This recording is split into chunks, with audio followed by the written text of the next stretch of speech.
Muy buen día a todos y sean bienvenidos a una revisión sobre endocarditis infecciosa. Va a ser una revisión contemporánea de una guía que vamos a ver más adelante. Mi nombre es Luis Carlos Moreno Cruz, médico interno de la Universidad Santiago de Cali, seccional Palmira. Dentro del contenido tenemos que vamos a ver una pequeña introducción acerca de qué es la endocarditis. Luego vamos a dar varios datos epidemiológicos. Finalmente nos vamos a ir hacia la microbiología de cuáles son todos y cada uno de los microorganismos que afectan la endocarditis. Luego vamos a ver cuál es el tratamiento, la prevención, cuáles son las poblaciones especiales y finalmente unas conclusiones al caso. Entonces, esta es la guía que nosotros vamos a tomar, la guía europea 2023 sobre el diagnóstico y evidentemente el tratamiento de la endocarditis. Bueno, ¿qué es la endocarditis? La endocarditis infecciosa, pues, según los que nos dijo la llama, es una enfermedad de la superficie endocárdica del corazón. Entonces, ¿qué significa esto? Que no afecta únicamente a las válvulas. Dentro de muchos años, y ahorita vamos a hacer una revisión de todos los descubrimientos que habían atrás, se realizaba diagnóstico de endocarditis por sospecha de infección netamente valvular. ¿Listo? Pero la endocarditis puede ocurrir en toda la superficie endocárdica. Ojo, es muy frecuente que afecte a las válvulas cardíacas, bien sean nativas o bien sean protésicas, o incluso puede llegar a afectar un dispositivo cardíaco permanente.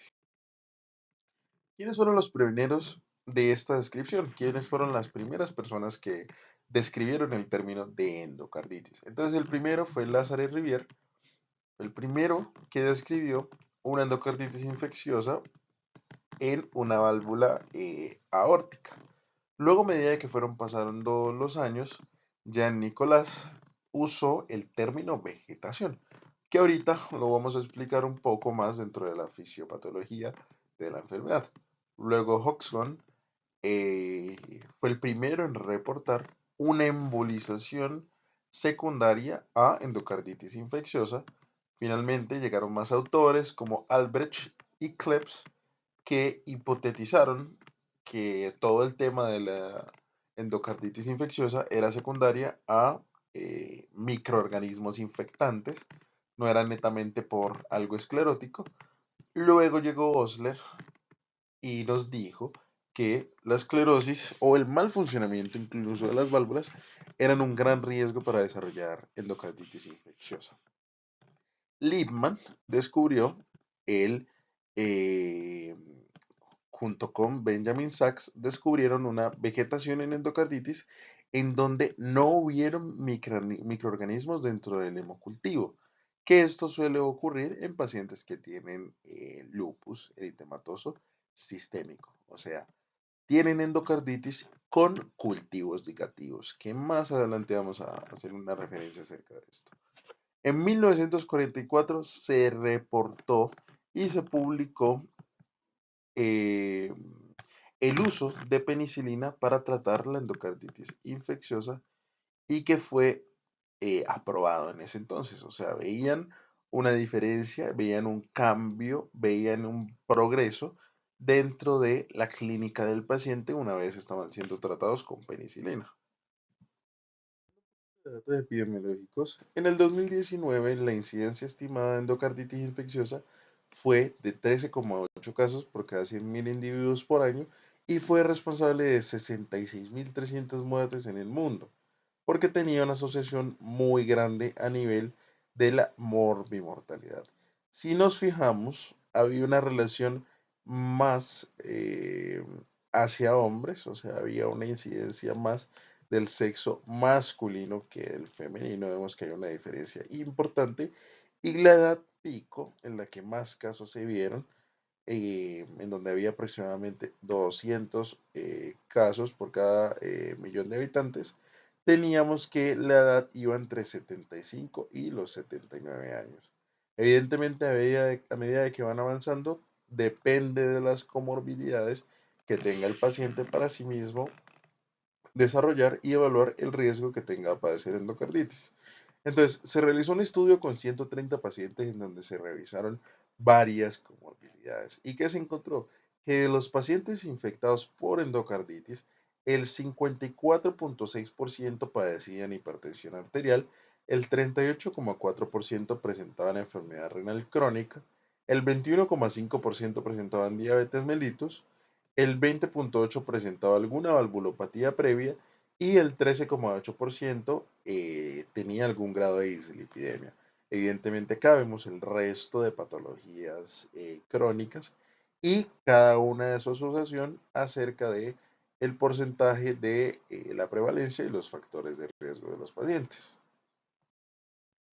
Ahorita hablamos un poco de la fisiopatología.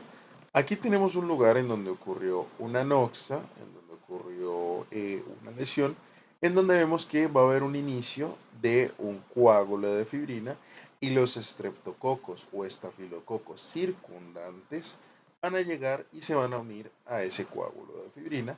Posteriormente van a llegar células inflamatorias como los monocitos y van a formar una cascada inflamatoria mediada por citoquinas. Todo esto activa las plaquetas, activa todos los procesos de la cascada de la coagulación y forman todo lo que viene siendo una vegetación que es básicamente una combinación de una respuesta inflamatoria excesiva entre coágulos o entre eh, formación de fibrina, coágulos de fibrina básicamente, estreptococos o estafilococos o bien sea el microorganismo que esté circundante y células inflamatorias. Aquí vamos a ver un poco cómo sucede todo el proceso en el velo valvular o en una valva, en donde vemos que ocurre una lesión endotelial, hay agregación plaquetaria y coágulos de fibrina. Posteriormente, si el paciente de casualidad, tenemos muchas etiologías de endocarditis que ahorita las vamos a revisar, pero si el paciente hizo una bacteremia, ese coágulo de fibrina puede llegar a ser colonizado por algún microorganismo, bien sea un estreptococo o bien sea un estafilococo. Luego vemos que ya esto, cuando tenemos una unión abundante de microorganismos y una formación más grande incluso del coágulo de fibrina y con las células inflamatorias y la cascada de la coagulación, vemos que ya podemos decir que es una vegetación. Cuando esto se resuelve, si la vegetación es menor a 10 milímetros, si no representa riesgo para la vida del paciente y si se realizó corrección quirúrgica o no, vamos a ver que el paciente va a quedar con un proceso de cicatrización que es evidentemente normal para este caso. Y tenemos básicamente una imagen, una ecografía, en donde vamos a ver eh, cómo se ve una válvula con una vegetación importante, que ya repasamos dentro de la fisiopatología, que era básicamente una gran cascada entre citoquinas, entre células inflamatorias y entre células y todo el tema de la cascada de la coagulación que hace que se forme una gran vegetación como esta. Ahorita hagamos un poco de énfasis en la microbiología. Históricamente los microorganismos más causantes y más frecuentes que estén presentes en la endocarditis han sido el Staphylococcus y el Streptococcus. Se han realizado múltiples estudios en donde evidentemente se observa que estos dos microorganismos, estos dos especies, han sido causantes de gran parte de la proporción de la enfermedad. Aquí tenemos un estudio francés, un cohorte basado en población de todos los diferentes microorganismos que causaron endocarditis infecciosa en 497 pacientes, teniendo el Staphylococcus aureus en un 26,6%, el estafilococo coagulase negativo 9,7%, hablando de los estreptococos y los enterococos, el estreptococo orales tenía 18,7% de prevalencia, los estreptococos no orales tenían un 17,5%, el enterococo tenía un 10,5% y otros microorganismos tenían un 1,6%. Otro clase de microorganismos son los ASEC, Haemophilus, Aggregatibacter, Cardiobacterium, Eikenella corrodens, Quinguela también, que están entre 1.2%, 1 a 2% aproximadamente. La cándida, por lo regular, o sea, la endocarditis fúngica, estaba también con un 1.6%. Otros teníamos el 6%, polimicrobiano 1.8% y ningún microorganismo detectado, que ya vamos a hablar más adelante de esto, 5.2%. Los factores de riesgo para nosotros prevenir una endocarditis infecciosa, o cuáles son los pacientes que tienen alto riesgo para una endocarditis infecciosa. Los pacientes que van a ser sometidos a un procedimiento dental, en donde evidentemente entre las recomendaciones está mantener una muy buena higiene dental. También se recomienda, para disminuir el riesgo de padecer endocarditis, una muy buena higiene cutánea. Hay que prestarle atención a las infecciones. Muchas personas consideran que la fiebre no es un hallazgo muy relevante, que es algo que se puede resolver solo, pero evidentemente un paciente que nosotros tengamos hospitalizado y de la nada haga un episodio de fiebre con escalofríos, nosotros debemos de estar muy atentos a que tenga un riesgo, bien sea de alguna endocarditis por una bacteriemia o, en efecto, un estado de sepsis. Otro punto importante, esto ya es más a nivel ambulatorio, que no se deben, nos dan una gran recomendación de que no se deben autoprescribir antibióticos. Y finalmente, ante cualquier intervención, pues tener buena educación de todo el tema de la higiene y lo que se debe hacer. Ahorita hablemos un poquito de profilaxis. ¿Cuáles son las indicaciones de profilaxis antes de hacer un procedimiento dental? Me pareció bien interesante esta diapositiva como seguimiento de la anterior, teniendo que la guía AJA del 2007 y la guía europea tienen una recomendación bien importante. Entonces, ambos concuerdan en que a las válvulas protésicas hay que hacerle profilaxis. A los pacientes que ya hayan tenido historia de endocarditis, a los pacientes que tengan algún defecto congénito, y lo único que agrega la guía europea es que los pacientes que tienen alguna normalidad valvular o que tienen regurgitación valvular que no ha terminado en un trasplante cardíaco. Ahorita hablemos un poco de la clínica de la endocarditis. Ojo, todos estos signos clínicos son muy clásicos, pero algunos de ellos no son tan comunes. Ojo, cuando están presentes, evidentemente son datos muy sugestivos de endocarditis, como los nódulos de Osler, que son unos nódulos que son bastante dolorosos, eritematosos, y por lo regular puede estar en la punta de los dedos, incluso en los talones. Las lesiones de Janeway, que estas sí no son dolorosas, son eritematosas y maculares, incluso puede estar en la palma de las manos y en la planta de los pies. Finalmente, las manchas de Roth, que son una retinopatía muy común en endocarditis, que si nosotros estamos con el paciente y le realizamos fondo de ojo y revisamos estas manchas, pueden llegar a ser muy sugestivas de una endocarditis, o incluso nos podemos llegar a confundir con alguna retinopatía de tipo hipertensivo.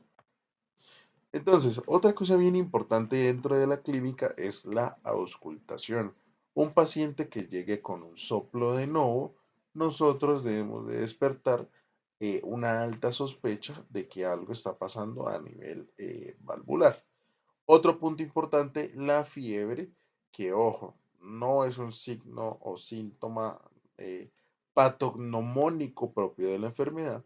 Nosotros debemos estar alerta a los pacientes que hacen alguna bacteriemia, está en resolución y vuelven a hacer fiebre con un soplo agregado. Nosotros podríamos despertar una alta sospecha de endocarditis. Ahorita hablemos un poco del diagnóstico. El diagnóstico se realiza mediante los criterios de Duke modificados en la Sociedad Europea de Cardiología en el artículo que publicó. ¿Cuáles son? Hemocultivos positivos para pues, un microorganismo sugestivo de endocarditis infecciosa. Un ejemplo, microorganismos típicos como los estreptococos orales, estreptococos galácticos o que sean del grupo ASEC, también el estafilococo aureus y el enterococcus fecalis, que tengan microorganismos compatibles con endocarditis infecciosa en hemocultivos positivos continuos, como así, más de dos hemocultivos positivos de muestras sanguíneas tomadas con 12 horas de separación, eh, también que en 3 o en la mayoría de más de 4 o igual a 4 hemocultivos separados que sean obtenidos con una hora de separación y que tenga un único cultivo positivo para Burnetti o que tenga títulos de anticuerpos de IgG en fase 1 mayor a 1 en 800. Otro punto importante son las pruebas de imagen. Y como vemos, los criterios mayores se basan en dos cosas, las pruebas de imagen y las pruebas de laboratorio. Entonces, dentro de las pruebas de imagen tenemos alguna lesión valvular, perivalvular, protésica y anatómica. También metabólicas que tengan incluido material extraño o características de endocarditis infecciosa que se puedan descartar mediante todas estas técnicas de imagen. ¿Cuáles imágenes? La ecocardiografía, el eco transesofágico, el eco transtorácico, tomografía cardíaca, PET scan y demás. Todos los exámenes que estamos viendo en la presentación. Dentro de los criterios menores nosotros tenemos enfermedades predisponentes. ¿Cuáles? Alguna cardiopatía que tenga riesgo alto de endocarditis infecciosa, que haya fiebre definida pues evidentemente como lo conocemos, de una temperatura mayor a 38 grados centígrados, que haya diseminación vascular embólica, o sea, que básicamente hayan émbolos o infartos, que también hayan abscesos sistémicos y pulmonares mayores, que haya alguna complicación séptica o articular hematógena, por lo menos la espondilodicitis, que haya algún aneurisma micótico, lesiones intracraneales, bien sea isquémicas hemorrágicas, hemorragias conjuntivales y lesiones de Janeway, que ya lo vimos anteriormente.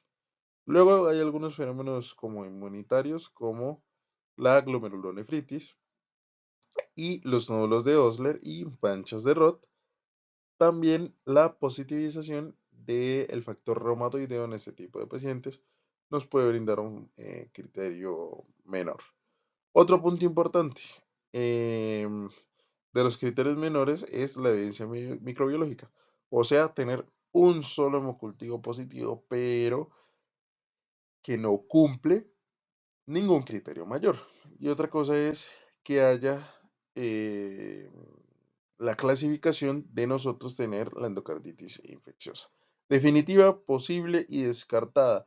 Todo esto se realiza mediante los criterios de Duke. Definitiva, dos criterios mayores. Ya nosotros ya estamos hablando de una endocarditis infecciosa, o sea, que tenga hemocultivos y que tenga imágenes positivas para imágenes compatibles con endocarditis infecciosa, que tenga un criterio mayor y al menos tres criterios menores o que tenga cinco criterios menores. Lo otro es una posible que sería un criterio mayor y uno o dos criterios menores, tres a cuatro criterios menores y una descartada que evidentemente no cumple ningún criterio para endocarditis infecciosa definitiva. Varios puntos que nos mencionaba la guía referente al diagnóstico y es la endocarditis infecciosa asociada a dispositivo intracardíaco. Entonces, vemos que se debe realizar, como en todo paciente, una evaluación inicial y una clasificación inicial. Luego miramos la presentación clínica y los hemocultivos, adicionalmente con un eco transtorácico más esofágico, evidentemente depende de la institución en la que tenemos y la disponibilidad del ecógrafo.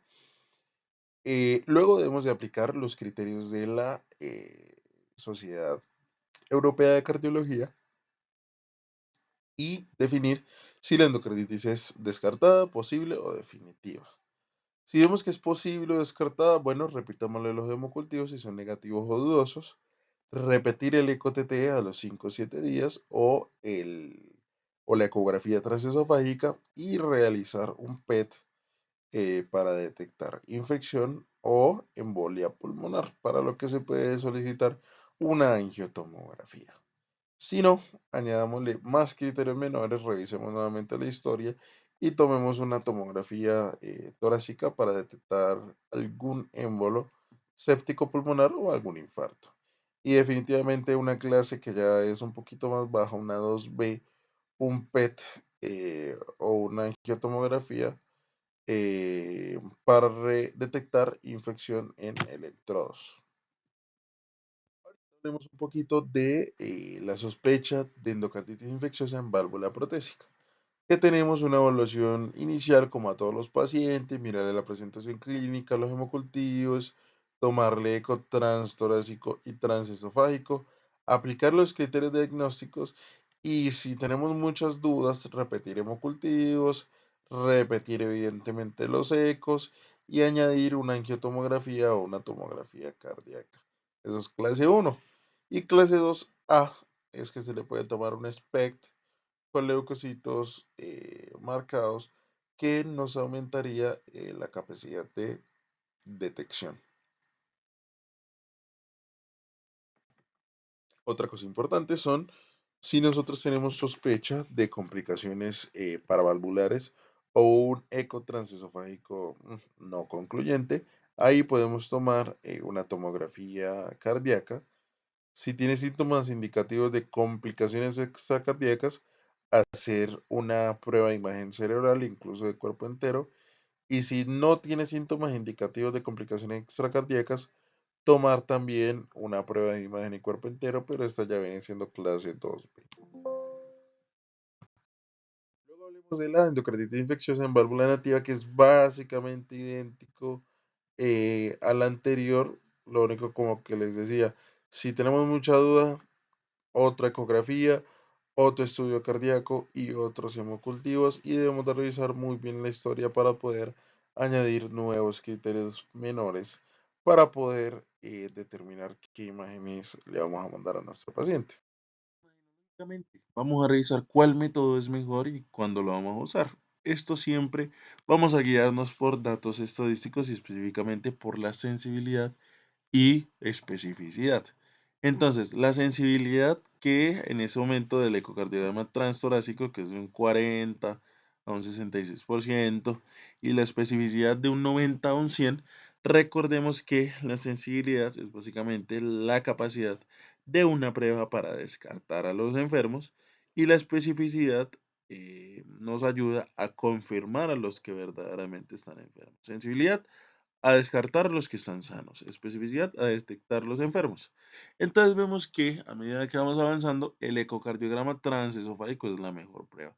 Básicamente con un ecógrafo nos paramos en la parte posterior del corazón y revisamos todo el tema valvular. Así que aumenta muchísimo la sensibilidad y la especificidad. Frente a la resonancia magnética, que tiene una sensibilidad del 40 y una especificidad también dudosa del 70%, y el TAC cardíaco, que tiene una sensibilidad bastante considerable, 93% y una especificidad del 88%. En esta imagen a la derecha nosotros podemos ver un ecocardiograma transesofágico en donde básicamente esta flechita nos está mostrando una vegetación a nivel tricuspidio, lo mismo que esta imagen de la derecha que ya es una reconstrucción 3D en donde podemos ver la gran vegetación a nivel de la válvula tricuspidia. ¿Cuáles son las fases del tratamiento antibiótico de la endocarditis infecciosa? Entonces, fase crítica la primera semana. O sea, el paciente que necesita tratamiento hospitalario con el antibiótico a nivel endovenoso, con bactericidas muy rápidos para tratar y contener la infección y que no vaya a ser un embolismo, que es una de las complicaciones de esta enfermedad. Si necesita cirugía cardíaca, que sea llevado a cirugía cardíaca. Si necesita ser llevado a la extracción de un dispositivo que esté infectado, pues evidentemente llevar. Y si tiene algún drenaje de un absceso pendiente, pues debe de ser llevado en esta primera semana. Hasta el día 10, que es como el día de corte, en donde nosotros ya tenemos el reporte del hemocultivo y si nosotros necesitamos hacer algún cambio en la antibioticoterapia, deberíamos de tener al menos un nuevo eco transesofágico que, como les decía, se puede hacer entre los 7 días aproximadamente. Luego vamos a tener la fase de continuación ya con las bacterias latentes, en donde en casos bien complicados con deterioro clínico del paciente, debe de continuar tratamiento hospitalario endovenoso y si no, pues puede caber la posibilidad de que el paciente pueda recibir terapia antimicrobiana, evidentemente a nivel ambulatorio. Todo depende de qué, del estado clínico del paciente. Ahorita hablemos un poco del tratamiento. ¿Cuál es el régimen y cuáles son los medicamentos que nosotros debemos de usar en el tratamiento empírico? Entonces, en válvula nativa, que tenemos todos esos microorganismos ya mencionados anteriormente, ¿qué debemos de usar? La combinación de vancomicina más cefepime, lo mismo para endocarditis de válvula protésica, debemos usar también vancomicina y cefepime. Y aquí viene un tema bien importante que es la endocarditis de hemocultivo negativo, que aquí puede entrar la endocarditis de Liebman-Sachs, que es la endocarditis que mencionaba anteriormente por lupus, en donde se debe realizar un cubrimiento empírico grande de muy amplio espectro que se puede iniciar incluso con vancomicina, ceftriaxona y gentamicina. Hablemos de qué nos recomienda la ESC según cada grupo. Empecemos a hablar por la terapia que se debe dar o el tratamiento antibiótico para la endocarditis infecciosa secundaria a estreptococos orales y a los estreptococos del grupo Galolyticus. Entonces, si es un estreptococo oral y un estreptococo del grupo Galolyticus, penicilino susceptible, debemos de iniciar tratamiento estándar durante 4 semanas en válvula nativa y 6 semanas en válvula protésica. Entonces, ¿cuál es la recomendación? Usar penicilina, amoxicilina y ceftriaxona. Esa es la recomendación principal que nos dan para este tipo de microorganismos. Las guías nos dan una recomendación, específicamente un tratamiento estándar de 2 semanas de duración, no aplicable para válvula protésica, en donde debe ser con penicilina, amoxicilina, ceftriaxona combinada con gentamicina. Nos lo dan específicamente para el tratamiento de las infecciones no complicadas por válvula nativa, secundaria a estreptococo y también al estreptococo del grupo Galolyticus en pacientes que tienen función completamente normal. Lo recomiendan, como les decía, todos estos antibióticos y aquí evidentemente tenemos las dosis que se deben usar. El paciente tiene alergia a los betalactámicos y tienen alguna endocarditis infecciosa secundaria a un estreptococo oral, a un estreptococo del grupo Galolyticus, vemos que se puede usar vancomicina por 4 semanas en válvula nativa o vancomicina por 6 semanas en válvula protésica. Esa es como una de las recomendaciones principales.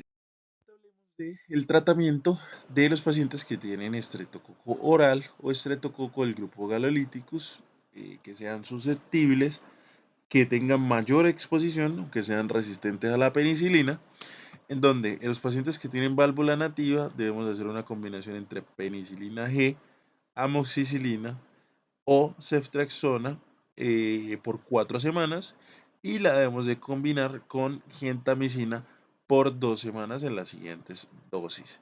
Si evidentemente el paciente es alérgico a los betalactámicos, debemos de usar dentro del tratamiento vancomicina. Ahorita hablemos un poquito del tratamiento antibiótico para la endocarditis infecciosa secundaria a Staphylococcus o a las especies de Staphylococcus. Entonces, si es meticilino susceptible y tiene válvula nativa, se puede usar o flucloxacilina o cefazolina entre 4 a 6 semanas. Si es alérgica a los betalactámicos, en los pacientes que tienen válvula nativa, se puede usar cefazolina por 4 a 6 semanas con la presente dosis. Ahorita hablemos un poco también del estafilococo, bien sea aureus, que sea meticilino resistente, en donde los pacientes que tengan válvula nativa se recomienda mucho el uso también de vancomicina con la dosis que vemos en pantalla. Luego vemos que también tenemos otro microorganismo como las especies de enterococo.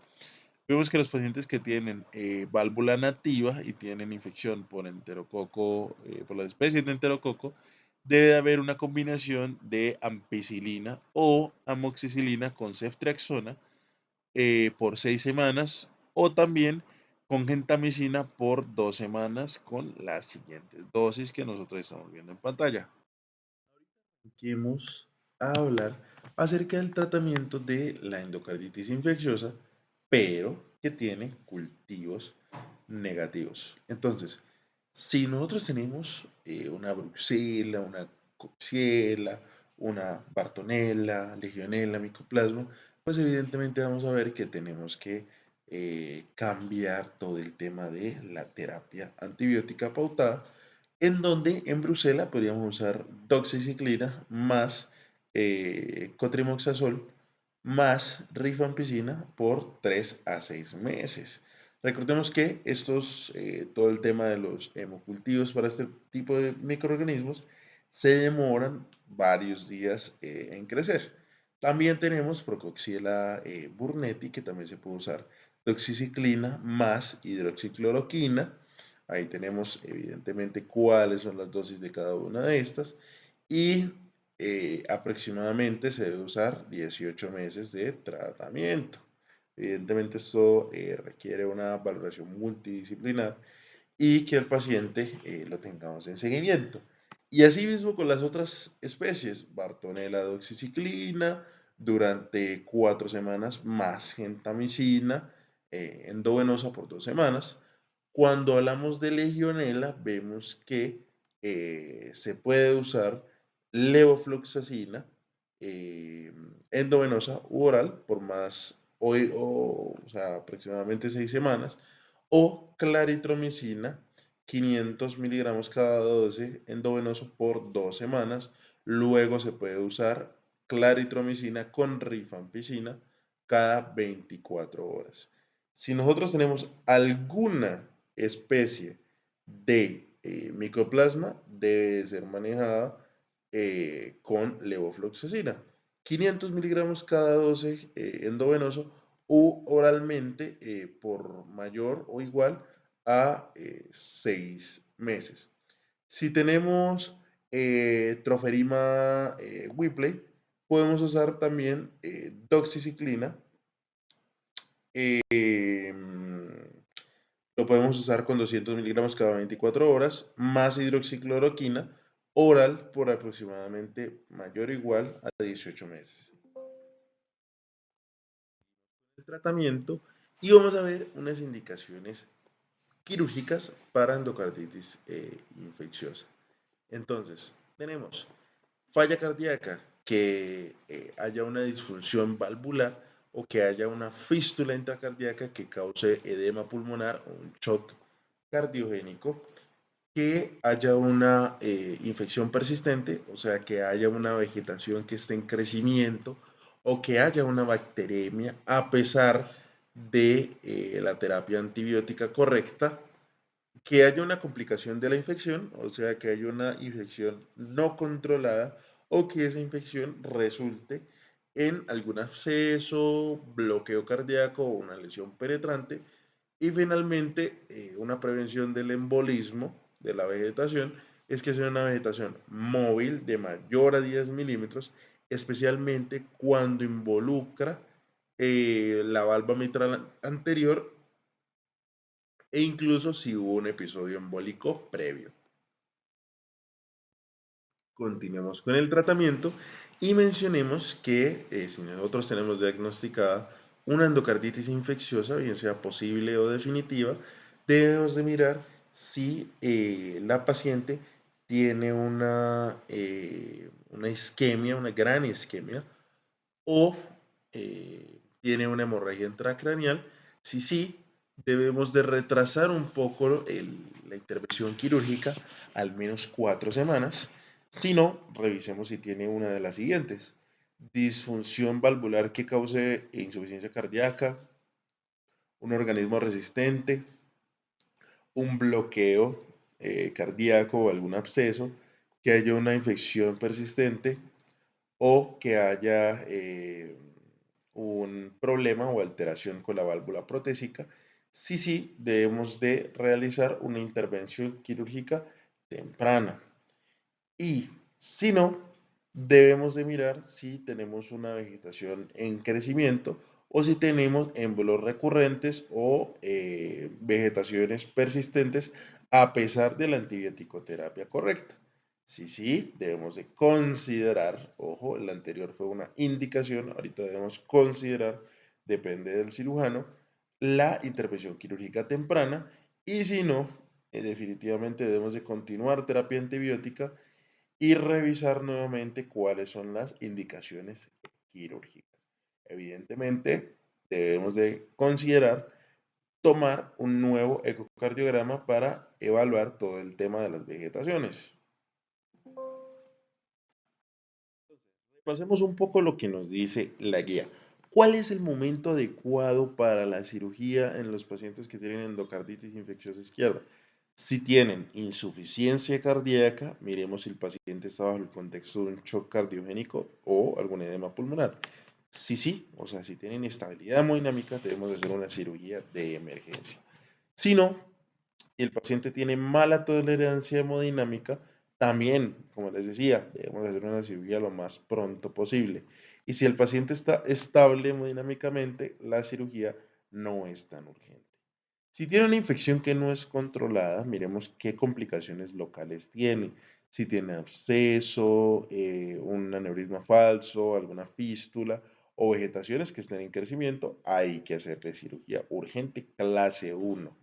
Si no, evidentemente, miremos cómo salen los hemocultivos. Si los hemocultivos de depuración continúan positivos, la clase 2A, tenemos la cirugía urgente. Y si no, miremos si son bacterias resistentes o si hay algún crecimiento fúngico. Si sí, hay cirugía pues urgente o no urgente, dependiendo, evidentemente es una clase 1, pero todo eso depende del equipo multidisciplinar que evalúa al paciente.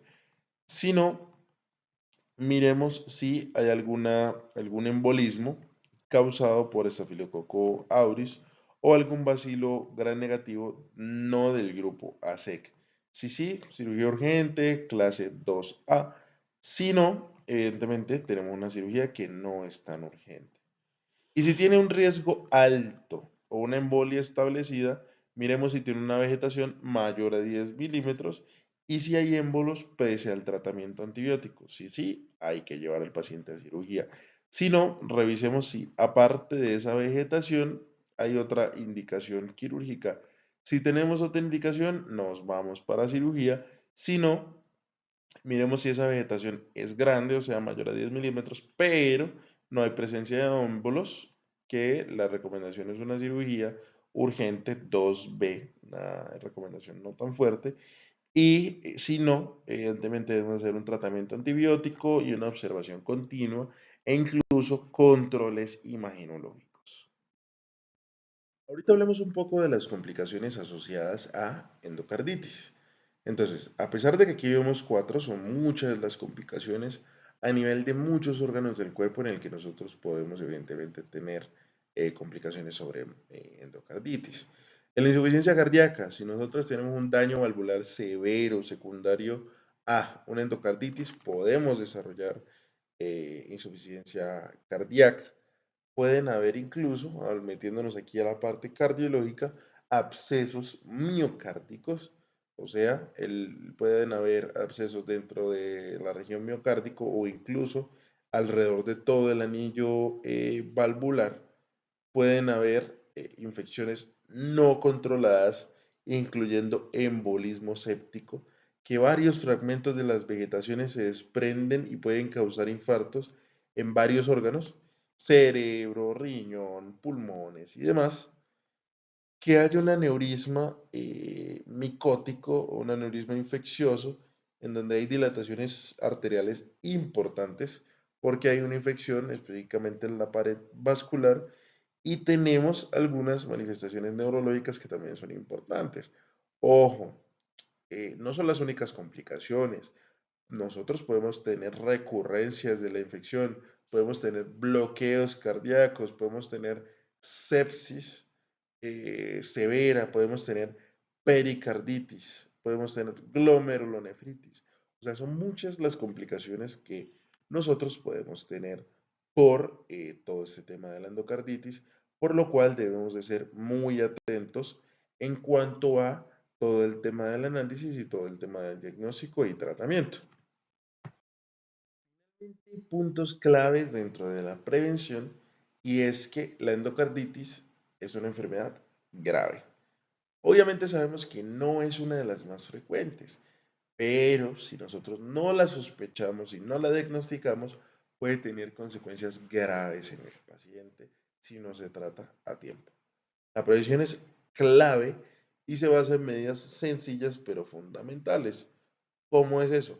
Adecuada y general, un control correcto de las infecciones, un manejo oportuno de los factores de riesgo, como cardiopatías previas o algunos dispositivos implantados, y en pacientes que tienen alto riesgo, el uso de profilaxis de antibióticos en procedimientos específicamente dentales, sugiere una estrategia pues, muy recomendada dentro de esta guía. ¿Cuál es la población especial?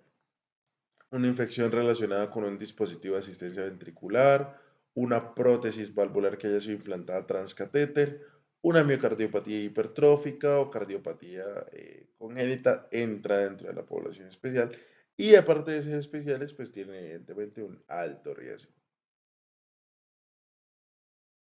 Finalmente, mencionando un poco las conclusiones, la endocarditis es una enfermedad que, como les decía, debe sospecharse en varios contextos clínicos y debemos de realizar una detección lo más temprana posible e iniciar antibiótico-terapia de manera oportuna para marcar la diferencia en el paciente entre la recuperación y las complicaciones graves, llevándolo más hacia el tema de recuperación y rehabilitación cardiovascular.